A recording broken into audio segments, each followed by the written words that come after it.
Assalamualaikum warahmatullahi wabarakatuh. Perkenalkan, nama saya Wahyu Setianing Tias dengan NIM 1211458 Saya dari Prodi Informatika kelas IF01. Di sini saya akan menjelaskan tentang perkembangan revolusi komputer dari generasi pertama sampai saat ini. Nah, untuk evolusi komputer sendiri itu terbagi menjadi 6 generasi, yaitu dari generasi pertama sampai generasi 6. Yang dimana generasi pertama dimulai dari tahun 1940 dan generasi keenam atau generasi saat ini dimulai dari 2010 sampai sekarang. Untuk generasi pertama, komputer yang paling pertama kali dibuat adalah Electronic Numerical Integrator and Calculator atau ENIAC. ENIAC ini adalah salah satu komputer pertama yang dikembangkan pada tahun 1940-an di Universitas Pennsylvania, Amerika Serikat. Mesin ini memiliki lebih dari 17.000 tabung vakum, 7.200 resistor, dan ribuan relay, serta memerlukan ruang yang sangat luas. Meskipun besar dan rumit, ENIAC menghadirkan lonjakan kecepatan perhitungan yang signifikan, mengubah perhitungan yang dulu memakan waktu lama menjadi lebih cepat. Dan ENIAC ini pertama kali digunakan untuk menghitung tabel tembakau, tapi segera menjadi tonggak penting dalam perkembangan komputasi elektronik modern. Nah, untuk karakteristik ENIAC sendiri, sirkuitnya menggunakan tabung hampa. Agar, namun penggunaan tabung hampa tersebut membuat ukuran komputer pada masa tersebut berukuran sangat besar. Dan yang kedua, komputer mempunyai silinder magnetik untuk menyimpan data. Yang ketiga, programnya yang bisa dibuat dengan menggunakan bahasa mesin aja. Nah, di sini ada contoh foto dari ENIAC. Selanjutnya, generasi kedua.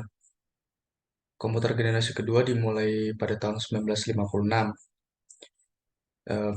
Fokusnya menggantikan tabung vakum dengan transistor yang lebih kecil dan lebih efisien. Jadi konsumsi daya lebih rendah, peningkatan kinerja, dan bisa menggunakan bahasa pemrograman. Jadi udah nggak pakai bahasa mesin lagi. Untuk karakteristik keunggulannya sendiri, dari generasi pertama, ukurannya lebih kecil dan portabilitas, konsumsi dayanya lebih rendah, keandalan yang lebih tinggi, peningkatan kinerja, penggunaan bahasa pemrograman tingkat tinggi, dan kemajuan dalam sistem operasi. Dan di sini ada contoh foto komputer dari generasi kedua, yaitu IBM 1401. Untuk generasi ketiga sendiri dimulai pada tahun 1967. Fokusnya pada perkembangan Integrated Circuit atau IC. Dalam generasi ketiga ini, komputer mencakup miniaturisasi dan peningkatan kepadatan komponen elektronik, memungkinkan penggabungan transistor, resistor, dan kapasitor ke dalam satu chip kecil. Jadi ukurannya maka akan lebih kecil lagi dari generasi yang sebelumnya. Terus hal ini juga menghasilkan eh, penggunaan IC juga menurunkan harga komponen elektronik, memungkinkan lebih banyak organisasi dan individu untuk mengakses teknologi komputer yang lebih canggih.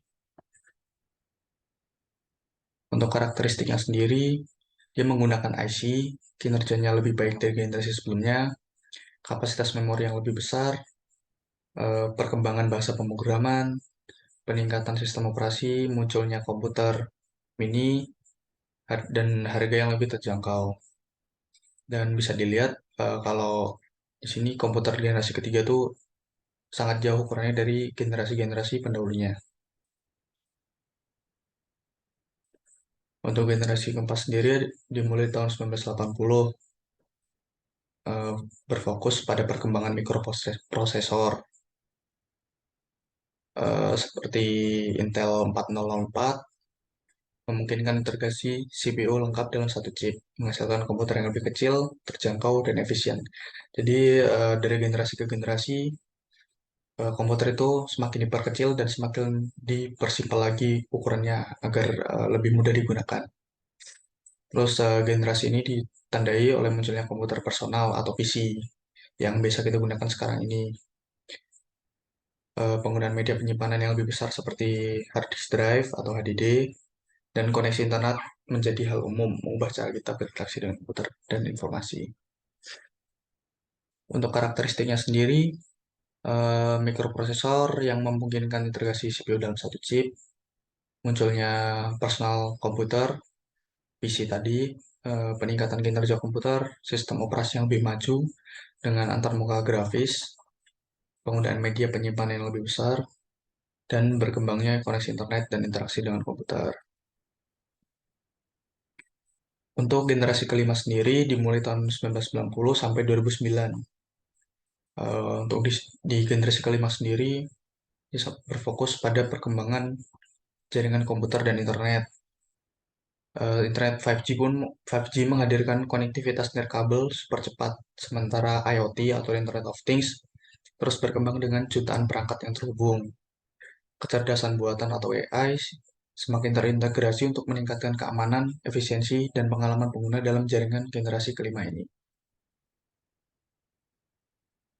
Untuk karakteristiknya sendiri, dia menggunakan kecerdasan buatan atau AI yang canggih, dan kedua, kemampuan pemrosesan bahasa alami, ketiga, penggunaan dalam pemecahan masalah kompleks, keempat, peningkatan dalam pengenalan pola dan gambar, dan yang kelima, interaksi manusia-mesin yang lebih intuitif.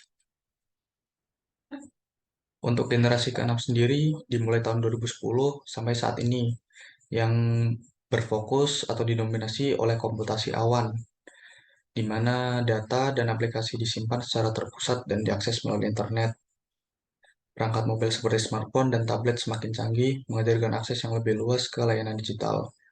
Ini memungkinkan mobilitas tinggi yang dapat berkontribusi pada perkembangan sistem aplikasi yang kaya. Namun, ada satu kelemahan dalam komputasi awan ini, yaitu kita harus memiliki koneksi internet yang cepat ataupun stabil. Untuk karakteristiknya sendiri, komputasi awan lebih dominan, perangkat mobil yang canggih, ekosistem aplikasi digital yang kaya, peningkatan konektivitas internet, mobilitas tinggi dalam akses ke layanan digital. Nah, untuk kesimpulannya, komputer ataupun teknologi akan selalu berkembang dengan tujuan memudahkan urusan usernya atau penggunanya. Dan kita mau tidak mau harus bisa mengikuti perkembangan tersebut sebagai user. Baik, sekian dari saya. Assalamualaikum warahmatullahi wabarakatuh.